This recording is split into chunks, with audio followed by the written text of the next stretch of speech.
గాంధీ సూచనతో తెలంగాణలో కులగణన చేశామన్నారు ప్రభుత్వ సలహాదారు షబ్బీర్ అలీ. తమరి మాట నిలబెట్టుకునే ప్రభుత్వం అన్నారు. దేశానికి బీసీ ప్రధానిగా ఉన్నా ఇప్పటి వరకు బీసీ కులగణన చేయలేదని విమర్శలు చేశారు. 10 ఏళ్ల క్రితం కేసీఆర్ సమగ్ర కుటుంబ సర్వే చేసి వివరాలు బయట పెట్టలేదన్నారు షబ్బీర్ అలీ.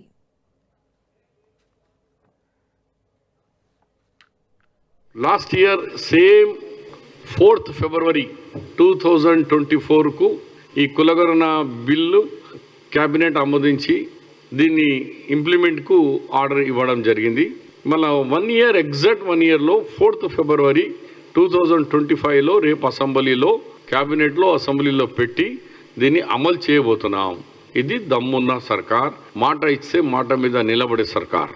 అదే కేసీఆర్ 14th 2014లో ఇంటిగ్రేటెడ్ హౌస్ హోల్డ్ సర్వే అన్నాడు, సర్వే చేసినాడు. మయం దుబాయ్ నుంచి మస్కట్ నుంచి ఊరుకుంటా ట్రైన్ల మీద డబ్బల మీద ఏంలా అంటే అలా ఉరికి వచ్చారు. ఇంటికి ఏదో అయిపోతుంది, మా జనాభా లేకుండా ఏమవుతుందో అనుకున్నారు.